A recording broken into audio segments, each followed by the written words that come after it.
Kemudian dilakukan konferensi yang kedua, yaitu konferensi Pangkal Pinang dan konferensi Denpasar, di mana hasil dari konferensi ini yaitu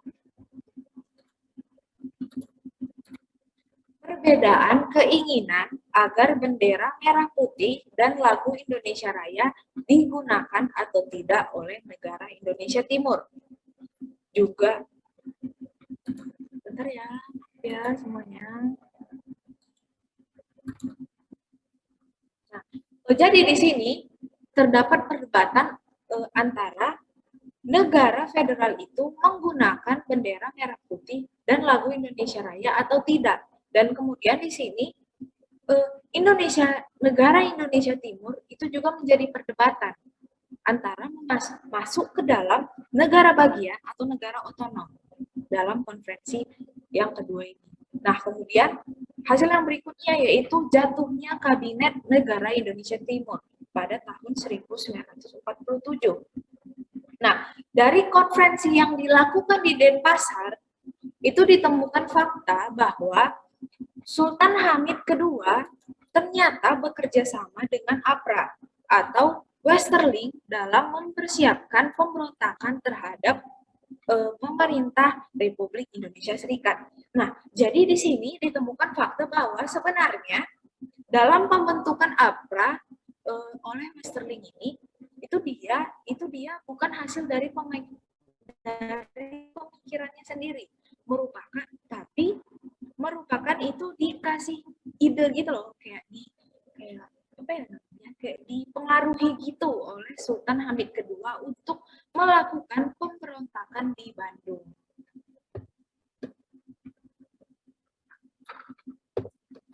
Nah, upaya yang selanjutnya yang dilakukan dari menghentikan persoalan negara federal ini yaitu dilakukannya konferensi meja bundar atau KMB pada tahun 1949, di mana di sini akhirnya yang memiliki hasil pembentukan Angkatan Perang Republik Indonesia Serikat atau APRIS.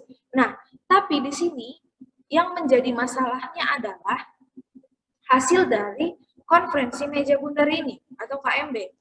Di sini memang hasil konferensinya itu menghentikan persoalan dalam bidang politik, tetapi malah akhirnya membuat pemberontakan atau persoalan di bidang militer seperti tadi. Karena pembentukan APRIS ini akhirnya perwira-perwira penil itu seperti yang tadi yang dilakukan APRA di Bandung dan yang dilakukan oleh Andi Aziz itu tuh melakukan pemberontakan. Nah, jadi itu sangat disayangkan hasil dari KMB ini malah membuat pemberontakan atau membuat alasan atau latar belakang dari pemberontakan yang dilakukan di daerah lainnya. Begitu. Nah, dampak bagi Indonesia yang pertama yaitu tentunya persatuan bangsa semakin erat.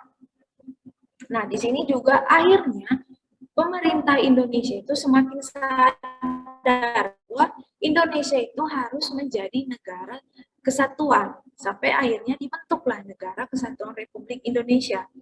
Nah, di sini Ibu juga belum buat dampak negatif.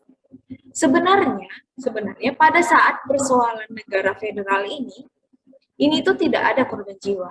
Kenapa? Karena kan persoalan ini hanya bukan hanya sih, tapi persoalan ini kan termasuk persoalan politik.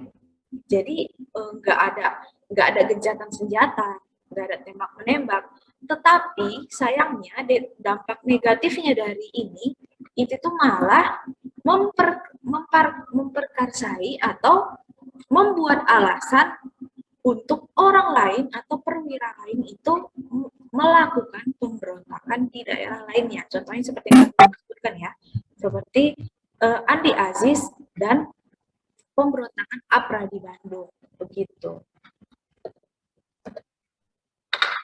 Ya, pemaparan materi dari